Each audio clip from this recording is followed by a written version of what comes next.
হাইরুল ছিল এলফ উপজাতির এক বাসভূমি। এটা পৃথিবী স্বর্গ বলে কথিত ছিল। হাইলিয়া দেবী, তিনি এখানে।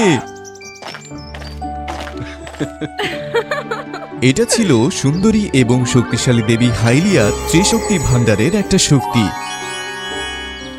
হাইরুলে এলফদের জীবন অত্যন্ত শান্তিপূর্ণ আর সুখী ছিল।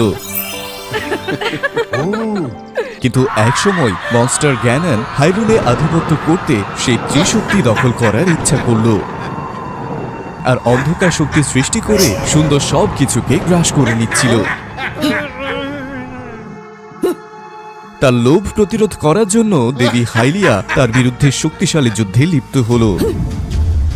যদিও শেষ পর্যন্ত তিনি তাকে সিল করে ফেলেছিলেন, তবে সে একটা ভারী ক্ষত তৈরি করেছিল। এদিকে দেবী আশঙ্কা করলেন যে তার শক্তি একদিন দুর্বল হয়ে যাবে। এজন্য তার শেষ শক্তি দিয়ে দেবী একটি জাদুর তলোয়ার তৈরি করলেন। এটা এ কারণে যে যখন গ্যানন পুনরায় আবির্ভূত হবে তখন এলফদের বংশধরের কাছে তার শক্তি থাকবে। বুদ্ধিমত্তা, শক্তি ও সাহস, এই 3 গুণের সমন্বিত শক্তি তলোয়ারকে তুলতে পারবে আর গ্যাননকে পরাজিত করতে পারবে। 200 বছর পরে হাইলিয়ার পুনর্জন্ম হল জেল্ডা নামে। হাইরুলের রাজপরিবারে যেদিন জেল্ডা জন্মগ্রহণ করল সেদিন আকাশ উজ্জ্বল ছিল এবং 1000 ফুল ফুটল, যা শুভ লক্ষণের প্রতিনিধিত্ব করে।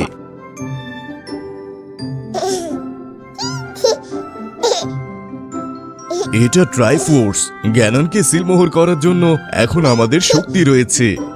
কিন্তু দুঃখের বিষয় যে জেল্ডার জীবনের বিনিময়ে রানের জীবন চলে গেল এবং এই ক্ষত নিয়ে চিরকাল জেল্ডা বড় হচ্ছিল। সে এক মহান দায়িত্ব পেয়েছিল। এ কারণে সে সাধারণ শিশুর মতো খেলাধুলা করে বড় হতে পারেনি। জেল্ডাকে বন্দী থাকতে হতো আর জাদু শেখার জন্য দিনরাত প্রশিক্ষণ নিতে হতো। কিন্তু সে যতই চেষ্টা করুক না কেন, সেই ত্রিশক্তি তাকে অবহেলা করছিল। এমনকি ত্রিশক্তির ট্যাটুও তার ব্যক্তিত্বের সাথে তার শরীরে দেখা দেয়নি। সে নীরবে সমস্ত প্রস্তুতি অনুসরণ করার পরিবর্তে সে নিজের আকাঙ্ক্ষা এবং আবেগের পেছনে ছুটছিল। দেখো, তুমি যদি এমন বাধ্য হয়ে পড়াশোনা করো তবে আমাকে আর তোমার প্রতি কঠোর হতে হবে না।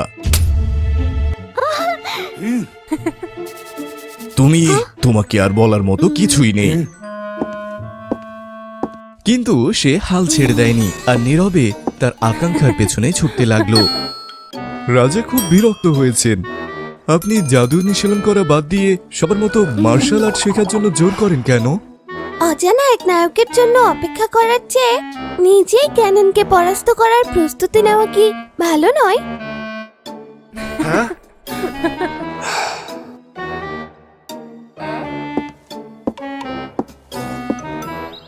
সেই সময় এক দরিদ্র গ্রামে লিঙ্ক নামের এক অনাথ শিশু ছিল। সে রুগ্ন ছিল এবং অন্যান্য শিশুদের তুলনায় দুর্বল ছিল। এজন্য সর্বদা সকলেই তাকে বিদ্রূপ করত। এদিকে রাজ্যে আয়োজিত তলোয়ার তোলার অনুষ্ঠানে সমস্ত নাইট আর শক্তিশালী যুবকরা অংশ নিয়েছিল। তবে তারা যতই শক্তিশালী বা বিখ্যাত হোক না কেন, কেউই তলোয়ার তুলতে পারল না। পরের জন, লি।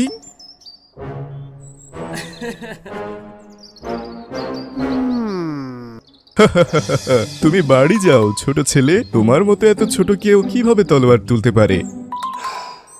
সে দরিদ্র গ্রামের এতিম ছেলে। সে কিভাবে এ ধরনের রাজকীয় অনুষ্ঠানে উপস্থিত হতে পারে? তার মা তার প্রতি লজ্জিত হয়ে তাকে এতিমখানায় একা রেখে গেছে। বছরের পর বছর ধরে অভিযোগ আর ক্ষোভ লিঙ্কের ভেতরে জমা হয়েছে। সে তার মন নিয়ন্ত্রণ করতে পারল না আর সমস্ত শক্তি ব্যবহার করে সেই মাস্টার সোর্ড তুলে ফেলল। থামো, আমার পরিবারকে অপমান করা বন্ধ করো। এতে শুধুমাত্র সেই শিশুরাই ভয় পেল না, আশেপাশের সবাই স্তব্ধ হয়ে গেল। সেই মুহূর্তে সকলে আনন্দধ্বনি করতে লাগলো। লিঙ্ক এটা দেখে হতবাক হয়ে গেল যে সে এইমাত্র তরবারিটি তুলেছে। এই ঘটনার পর লিঙ্কের রাজকীয় প্রশিক্ষণের জন্য নিয়ে যাওয়া হলো আর রাজকন্যা জেল্ডার গার্ড হিসেবে রাখা হলো।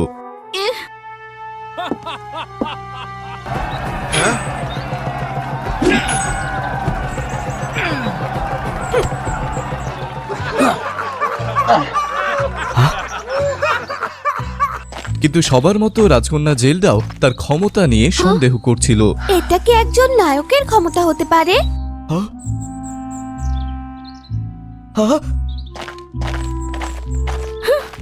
আমার পেছনে পেছনে আসবে না। যে ব্যক্তি তার নিজের তলোয়ার সামলাতে পারে না, সে কিভাবে আমাকে রক্ষা করবে? তুমি নিজেকে ভাগ্য গুণে এটা পেয়েছো। ওর প্রশিক্ষণ কঠিন করো।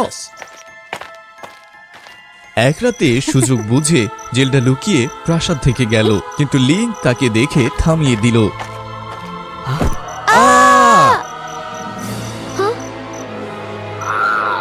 আমার পথ থেকে সরে যাও, আমাকে বাধা দেবে না।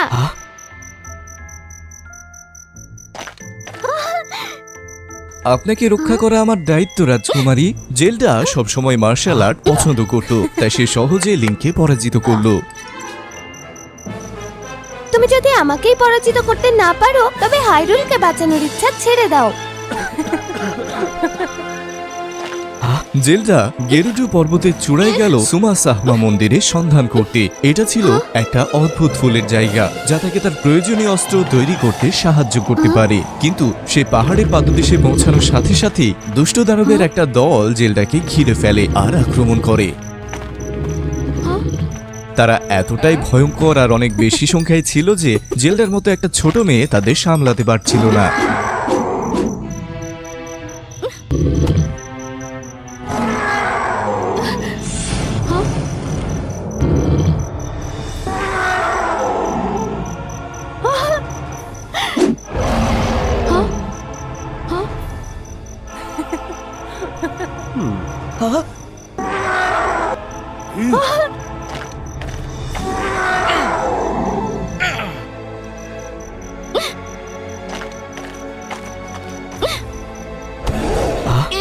যদিও তারা একসাথে লড়াই করছিল, কিন্তু দুটি শিশু খুব দুর্বল ছিল এবং প্রায় দানবদের শিকার হতে যাচ্ছিল।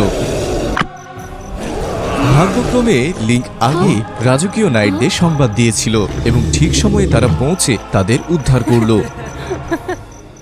এদিকে তাদের শাস্তি দিতে রাজার কাছে নিয়ে আসা হলো, কিন্তু লিঙ্ক জেলার সাথে বিশ্বাসঘাতকতা করেনি আর রাজাকে কিছুই বলল না।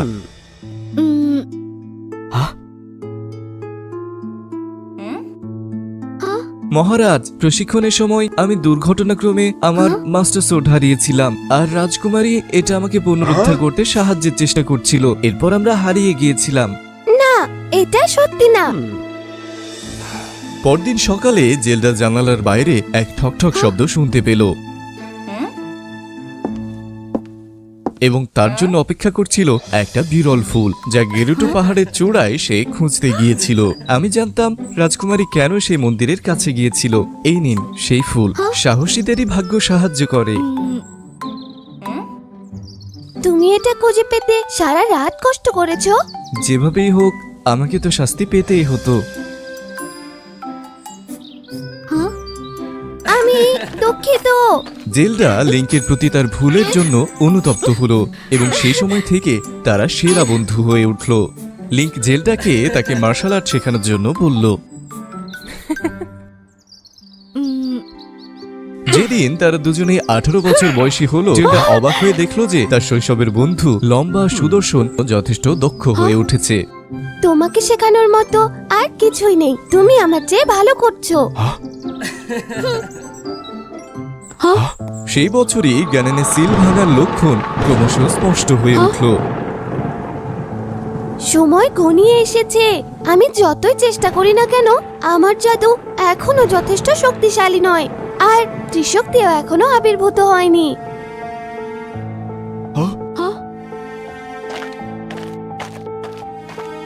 রাজকুমারী, মহারাজ রাজকুমারী আর জেনারেলকে আদেশ করেছেন।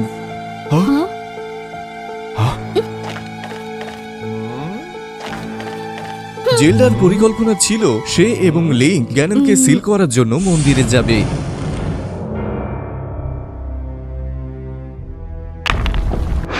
এবং যখন সে জেগে উঠবে, তখন লিঙ্ক গ্যানেনকে আহত করার জন্য মাস্টার সোর্ড ব্যবহার করবে এবং এরপরে জেলডা তার জাদু নিক্ষেপ করে তাকে সিলমোহর করবে। কিন্তু শুধুমাত্র লিং এই পরিকল্পনার একটা ত্রুটি বুঝতে পেরেছিল, সেটা হলো জেল্ডার ক্ষমতা এখনো সীমিত এবং এইভাবে গ্যাননকে সিল করলে তার শক্তি হাইলিয়ার মতোই শেষ হয়ে যাবে।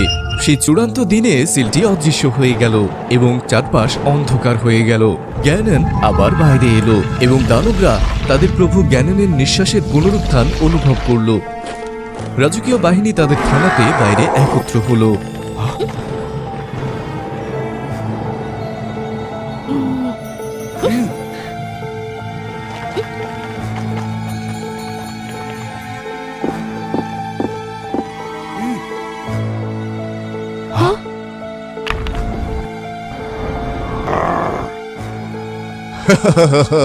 অবশেষে এই দিনটা এলো। এই দুর্বল বাচ্চারা এখানে কি করছে? এমনকি হাইলিয়াও আমাকে থামাতে পারেনি, আর তোমরাও পরাজিত করতে এসেছো। একটা প্রচন্ড যুদ্ধের পর জেল্ডা বুঝতে পারল যে লিং তার পরিকল্পনা অনুসরণ করছে না, বরং ক্রমাগতভাবে গ্যাননের দুর্বল জায়গায় আক্রমণ করার জন্য লড়াই করছে। কি করছো লিংক? তোমাকে তো তাকে আঘাত করতে হবে।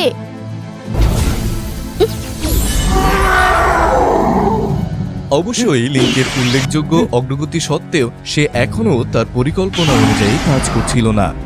আমি বলছিলাম, আমি এখনো খুব গর্বিত। দয়া করে সকলের জন্য এটা করো লিংক। লিংকের অবিরাম প্রচেষ্টার কারণে মাস্টার সোর্ড অবশেষে গ্যাননের অরক্ষিত জায়গায় আঘাত করল। কিন্তু এটা এমন একটা মুহূর্ত ছিল যখন লিংক গ্যাননের দ্বারা অপ্রতিরোধ এবং গুরুতরভাবে আহত হলো। জেল্ডা, আমি ওর দুর্বল জায়গায় আঘাত করেছি, দয়া করে তোমার জাদু এখন ব্যবহার করো। এই মুহূর্তে জেল্ডা বুঝতে পারলো যে লিং কেন এটা করছিল। সে ভয় পেয়েছিল যে জেল্ডা এত শক্তি ব্যবহার করে নিজেকে শেষ করে ফেলবে, তাই সে পরিকল্পনা পরিবর্তন করে গ্যাননকে আক্রমণ করার দিকে মনোনিবেশ করে, যেন জেল্ডাকে সামান্য জাদু শক্তি ব্যবহার করতে হয়। তুমি আমাকে আঘাত করার সাহস কিভাবে করলে? তোমরা কি বাঁচতে চাও না? লিংকে রক্ষা করার জন্য জেল্ডা গ্যাননকে সিল করার সুবর্ণ সুযোগ হাতছাড়া করলো।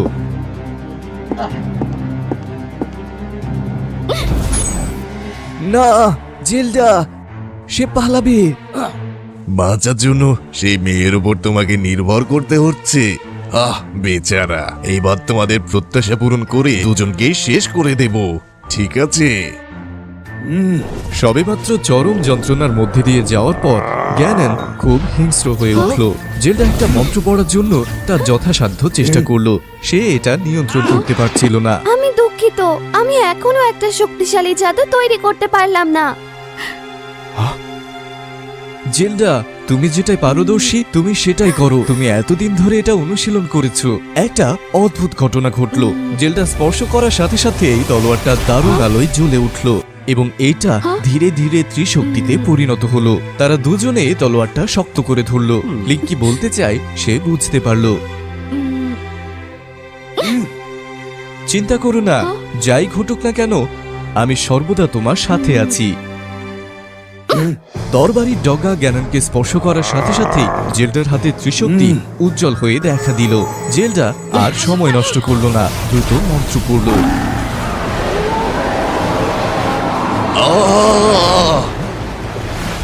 অবশেষে যুদ্ধ শেষ হয়ে গেল। সেই দৈত্য আবার বন্দী হলো।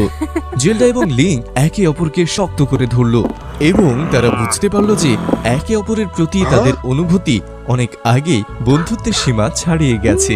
তারা দেশের মানুষের পক্ষ থেকে একটা আনন্দদায়ক অভিবাদন পেল। গ্যাননকে সিল করা হয়েছে, কিন্তু আমরা জানি না সে কখন আবার বেরিয়ে আসবে। এটা ঠিক, আমরা আমাদের গার্ডকে হতাশ করতে পারি না। আমাদের প্রশিক্ষণ চালিয়ে যেতে হবে, তার আসার জন্য প্রস্তুত হতে হবে। সূর্যের রশ্মির মতো এই উজ্জ্বল আলো কোথা থেকে এলো? এইগুলো সেই পোশাকগুলি যা লিডিয়ানের কেলোফোন শহরের সুন্দরী প্রতিভাবান অ্যারাকন বুনেছিল। বিশেষ করে সেই পোশাকগুলি এত সুন্দর ছিল যে অলিম্পাসের দেবতারাও এর প্রশংসা করেছিল।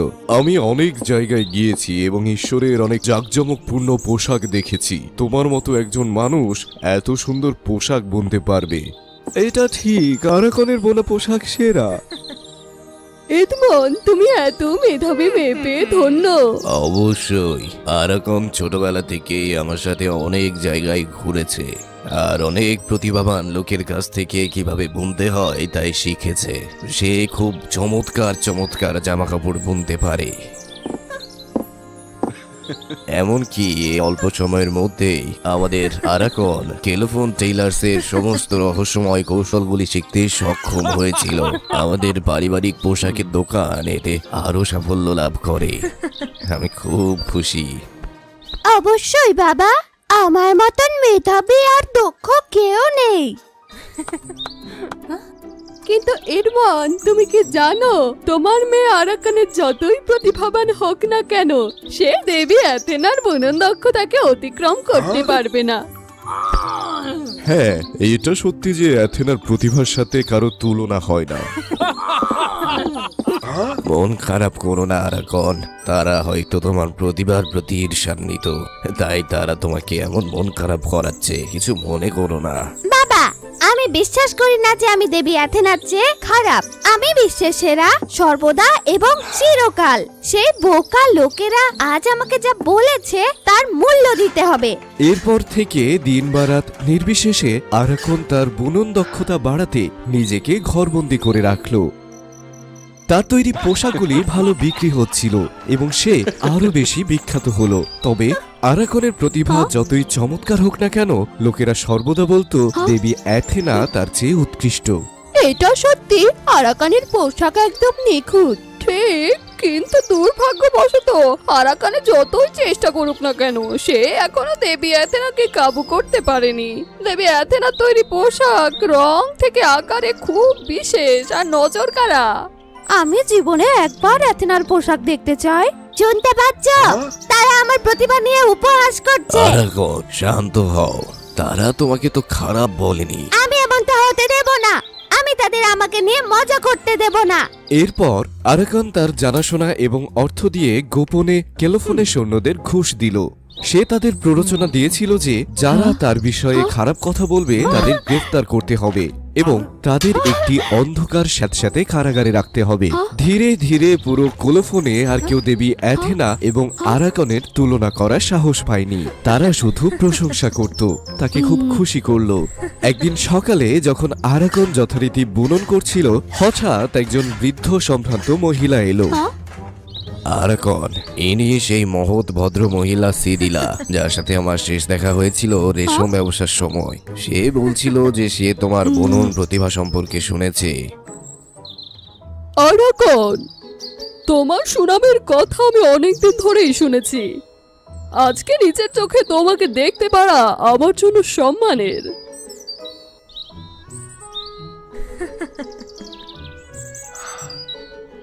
মিসেস সিরিলা, আপনার কি কিছু প্রয়োজন? আসলে আমার মেয়ের শীঘ্র বিয়ে হতে যাচ্ছে। সে একটি নেফেলে সাদা মেঘের মতন একই রঙের পোশাক চায়। পোশাকের প্রতিটি গোলাপের মোটিভ অবশ্যই দেবী অ্যাফ্রোডাইটের গোলাপ প্রতীকের অনুরূপ ডিজাইন হতে হবে। তারপর সেই পোশাক পরলে তাকে পালকের মতন হালকা মনে হতে হবে। তার চাহিদা অনেক বেশি হওয়ায় অনেক দর্জি এই কাজ ছেড়ে দিয়েছে। তাছাড়া বিয়ের পার্টির আর মাত্র 1 সপ্তাহ বাকি আছে, কিন্তু এখনো পর্যন্ত কেউ সেই পোশাকটি তৈরি করতে রাজি হয়নি। আমি কি করব তাই নিয়ে আমি দুশ্চিন্তায় আছি। মিসেস সিরিলা, চিন্তা করবেন না। আমি আপনাকে একটি সুন্দর পোশাক তৈরি করতে সাহায্য করব, যা 1 সপ্তাহের মধ্যেই হয়ে যাবে। সত্যি? তুমি যদি 1 সপ্তাহে ওই জামাটা বানাতে পারো, আমি তোমাকে দুনিয়ার সবকিছু দেব। সিরিলার সাথে দেখা হওয়ার পর আরাকন দ্রুত কাজে লেগে পড়ল। কিন্তু কোনো এক অজানা কারণে সেদিনের পর থেকে হঠাৎ প্রবল বৃষ্টি হলো, যার ফলে সে ড্রেসটা তৈরি করতে পারছে না। আরাকন, কি হয়েছে? 2 দিন হলো খুব প্রবল বৃষ্টি হচ্ছে। আমি জানি না কিভাবে তুলা শুকিয়ে বুনন শুরু করব।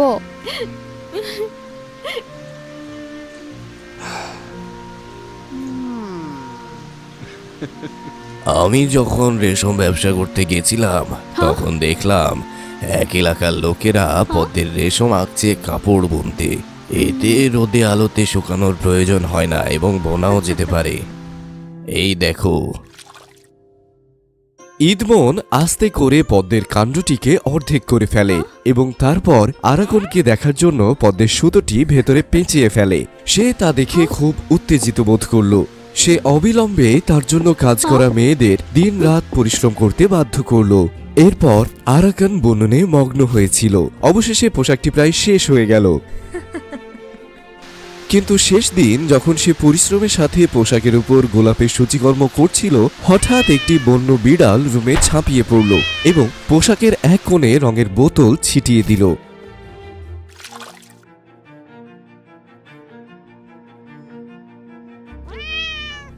আরাকন রেগে গিয়ে মেয়েটিকে তিরস্কার করলো এই বলে যে সে কেন ঠিকঠাক করে দরজাটা লাগায়নি আর বিড়ালটিকে বের করে দেয়নি। কি করতে হবে বুঝতে না পেরে আরাকনের দৃষ্টি অনিচ্ছাকৃতভাবে টেবিলে শুকনো গোলাপের বাক্সের দিকে পড়ল। এটি ছিল সুগন্ধি শুকনো গোলাপের একটি বাক্স, যা তার বাবা তাকে তার জন্মদিনে উপহার দিয়েছিল। সে হঠাৎ একটা বুদ্ধি পেল। তাড়াতাড়ি করে গোলাপটা দাগ দেওয়া জায়গায় লাগিয়ে দিল এবং এইভাবে তার পোশাকটি আরো সুন্দর হয়ে উঠল। অবশেষে আরাকন সিরিলার অনুরোধ করার সময়ে পোশাকটি শেষ করে ফেলল। পরের দিন সকালে সিরিলা যখন আরাকনের তৈরি করা সুন্দর পোশাকটি পেল, তখন সে আনন্দিত হলো। এটা সত্যি প্রশংসার যোগ্য। আরাকন, তোমার বুনন দক্ষতা অসাধারণ, কারোর সাথে তুলনা হয় না। আর আমি মনে করি তোমার প্রতিভা শুধুমাত্র দেবী অ্যাথেনার সাথেই তুলনীয়। অবশ্যই আমার প্রতিভা দেবী অ্যাথেনার চেয়েও ভালো।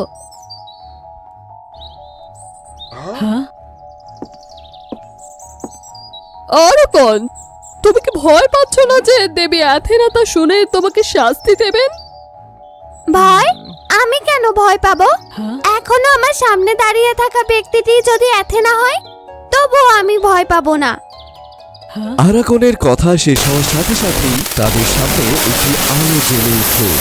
আলো বিচ্ছুরিত হয়ে তাদের সামনে সুন্দরী দেবী অ্যাথেনা আবির্ভূত হলো। হেলিওস এবং এখানকার লোকেরা যা বলেছে তা দেখছি ঠিক। আরাকন, যদিও তুমি বুননে পারদর্শী, কিন্তু তুমি উদ্ধত আর অহংকারী। বহুবার তুমি অনেক নিরপরাধ মানুষকে শাস্তি দিয়েছো এবং ঈশ্বরকে অপবাদ দিয়েছো। তুমি এখনো পর্যন্ত যা করেছো, আসলে এটা কোনো ছোটখাটো সমস্যা না। কিন্তু যেহেতু আমি দেখেছি যে তুমি এখনো তরুণ আর না বুঝে এসব করেছো, তাই যতক্ষণ না তুমি আমার কাছে ক্ষমা চাইবে আর কারাগারে থাকা ওই নিরপরাধ মানুষগুলোকে মুক্তি দেবে, আমি তোমাকে ক্ষমা করব না। আমি কিছু ভুল করিনি। তারাই প্রথমে আমাকে উপহাস করেছিল, তাই তাদের শাস্তি দিয়েছি। আর আমি আপনাকে অপবাদ দিইনি, আমি সত্যিটা বলেছি। আরাকন, সে দেবী অ্যাথেনা, এভাবে বলো না, তার কাছে ক্ষমা চাও। আমি কিছু ভুল করিনি। আমার প্রতিভা দেবী অ্যাথেনার চেয়েও ভালো। আমার কথা বিশ্বাস না হলে আমি তোমাকে চ্যালেঞ্জ করতে প্রস্তুত দেবী অ্যাথেনা। আমি নিশ্চিতভাবে জিতবো। অ্যাথেনা দেখলো আরাকন এখনো তাকে আক্রমণ করছে এবং চ্যালেঞ্জ করছে। শীঘ্রই মাউন্ট অলিম্পাসে একটি পার্টি অনুষ্ঠিত হবে। অলিম্পাসের দেবতা এবং এখানকার মানুষদের সবচেয়ে পছন্দের পার্টির পোশাক যদি কেউ বুনতে পারে, তবেই সে বিজয়ী হবে। কয়েক মাস অপেক্ষার পর অবশেষে অলিম্পাস পার্টির আয়োজন করা হলো। আরাকন এবং অ্যাথেনা দুটি সুন্দর পোশাক তৈরি করেছিল, যা সবাইকে দেখাতে চাইল। সবাই প্রতিযোগিতায় আরাকন এবং দেবী অ্যাথেনার দুটি সুন্দর পোশাক দেখতে উত্তেজিত ছিল। আরাকন মুক্তসহ একটি সোনার পোশাক পরেছিল, যা সকালে সূর্যের মতো জ্বলছিল। তার চারপাশে পাখি উড়ে বেড়াচ্ছিল, যার ফলে দেবতা এবং লোকেরা দেখতে এবং প্রশংসা করতে ছুটে আসে। বিশ্বাস করা যায় না আরাকানের মতন একজন নশ্বর এমন একটি নিখুঁত আর ঝকঝকে পোশাক তৈরি করতে পারে। আসলেই এই কোলোফোন শহরের সবচেয়ে প্রতিভাবান হচ্ছে আরাকন। এটা ঠিক। আমার আরো প্রশংসা করো। পৃথিবীতে এমন কেউ নেই যে আমার চেয়ে সুন্দর পোশাক বুনতে পারে, এমনকি অ্যাথেনাও নয়। আরাকন প্রশংসায় আপ্লুত হয়ে পড়ল, কিন্তু হঠাৎ সে দেখল সবাই অ্যাথেনা দেবীকে দেখতে ভিড় করছে। এটা দেখে আরাকন কৌতূহলী হয়ে ভিড়ের পিছু পিছু যেয়ে অ্যাথেনার পোশাক দেখল। দেখো, অ্যাথেনার পোশাক তো বিশেষ। এটা মনে হচ্ছে একটা রংধনু। শুধু তাই নয়, এই ডিজাইনটি খুব নতুন, আমি আগে কখনো দেখিনি। এটা সত্যি যে চারপাশের উড়ন্ত পাখি ছাড়াও অ্যাথেনার পোশাক খুব জীবন্ত। অ্যাথেনা এবং আরাকান দুজনের পোশাকই খুব সুন্দর, এটা নির্বাচন করা খুব কঠিন। আপনারা কি এই পোশাক দুইটি তৈরির প্রক্রিয়া আর এর উপকরণগুলি দিয়ে এটা মূল্যায়ন করবেন? আমি রাজি। আসলে অ্যাথেনা যে আমিও রেশমটি রাজি। ব্যবহার করেছিল তা সেলাই প্রক্রিয়ায় সবাই কেবল যদি বিচার অবশিষ্ট করার এই রেশমের টুকরো পদ্ধতিটি ছিল, ব্যবহার যা করে, অনেক লোক তবে ফেলে আমি দিয়েছে এবং কোনো অবশ্যই মূল্য বিজয়ী নেই। হব। অ্যাথেনা যে রেশমটি ব্যবহার করেছে তা সেলাই প্রক্রিয়ায় কেবল অবশিষ্ট রেশমের টুকরো, অনেক লোক এটা ফেলে দিয়েছে। সে কিভাবে আমার পোশাককে পরাজিত করতে পারে? আরাকন যেমনটা ভেবেছিল, অ্যাথেনা বলল তার পোশাকটি দর্জিদের ফেলে দেওয়া রেশম থেকে তৈরি। এই রেশমগুলো ব্যবহার করে পোশাকের মান একদমই কমেনি, উপরন্তু পোশাকটি অনেক আকর্ষণীয় এবং বিশেষ করে তুলেছে। এমনকি পোশাক তৈরির কাঁচামালও সংরক্ষণ করেছে। যারা এটা শুনেছে তারা সবাই অ্যাথেনার বুদ্ধিমত্তা ও প্রতিভার প্রশংসা করেছে। সবার প্রতিক্রিয়ায় আরাকানকে সন্তুষ্ট মনে হলো না, কিন্তু তারপরও সে ভেবেছিল যে দেবীর পোশাক তার সাথে মেলে না। আমার পোশাকটি উচ্চ শ্রেণীর রেশম ব্রোকেট থেকে তৈরি, এটি খুঁজে পেতে আর কিনতে আমাকে অনেক দূরে এবং বিপজ্জনক জায়গায় যেতে হয়েছে। তাছাড়া পোশাকের দোকান বন্ধ করেছি এগুলো বুনতে, আর অনেক পরিশ্রম করেছি। এছাড়াও বহু মানুষ আহত হয়ে মারা গেছে বিদেশে এই রেশমটি খুঁজতে। এছাড়া তোমার পোশাক সেলাই করার জন্য জমকালো জিনিস কিনতে অনেক মানুষ মারা গেছে, তাই না? সেটা ঠিক, অলিম্পাসের দেবতা এবং জনগণের দ্বারা প্রশংসিত একটি পোশাক বুনতে অনেক মানুষ মারা গেছে। তাদের আত্মত্যাগের তো মূল্য আছে। এমনকি যে বাবা তোমাকে সর্বদা ভালোবাসতো, তার বার্ধক্য সত্ত্বেও দূর দেশ থেকে তোমার জন্য উপকরণ খুঁজতে দিন রাত চিন্তা করে গুরুতর অসুস্থ হয়ে মারা যাওয়ার উপক্রম হয়েছে, কিন্তু তুমি তাকে ছেড়ে চলে গেলে। আমার বাবা আজ আমাকে এখানে জিততে দেখলে সে অবশ্যই গর্বিত হবে আর খুব খুশি হবে, আর শীঘ্রই সেরে উঠবে। কিন্তু তার কথা শেষ হওয়ার সাথে সাথেই আরাকনের পোশাক হঠাৎ করে তার স্বার্থপর অবাধ্য ব্যক্তিত্বের মতো কুৎসিত কালো হয়ে গেল। সে বুঝতে পারল না কি হলো। দেবী অ্যাথেনা তাকে একটি মাকড়সায় পরিণত করল আর তার করা পাপের জন্য একটি চাবুক ব্যবহার করল। সেই সময় দুর্বল ইডমন এই দৃশ্য দেখে সে অসুস্থ শরীরে উঠে দাঁড়ালো তার মেয়েকে রক্ষা করার জন্য। বাবা, আমি দুঃখিত বাবা, আমার দোষ ছিল, আমি তোমার দেখাশোনা করিনি।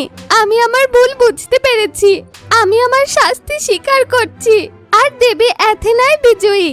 আরাকন, তুমি তোমার ভুলগুলো বুঝলে এটা ভালো, কিন্তু তোমাকে সাবধানী না হওয়া শেখানোর জন্য আমিও দোষী। বাবা!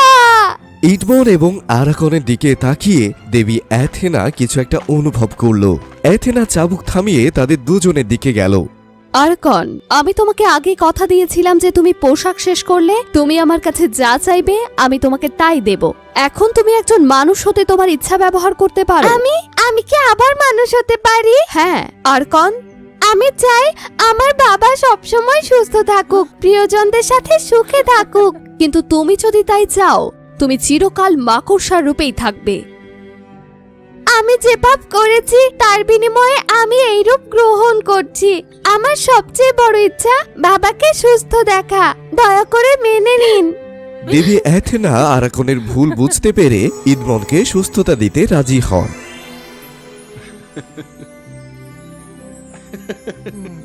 এরপর আরাকন তার বাবার সাথে ফিরে আসে। প্রতিদিন সে কঠোর পরিশ্রম করছিল তার বৃদ্ধ বাবার যত্ন নিতে এবং তার পাপের জন্য আশেপাশের লোকদের সাহায্য করছিল। এই জিনিসগুলি দেবী অ্যাথেনা দেখে শেষ পর্যন্ত আরাকনের পাপের ক্ষমা করলেন এবং তাকে একজন মানুষে পরিণত করলেন।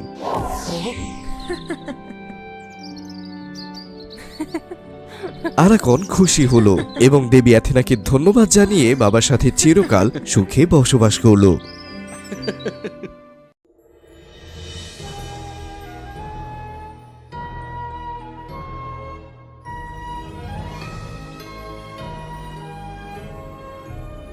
Wow, fairy tales.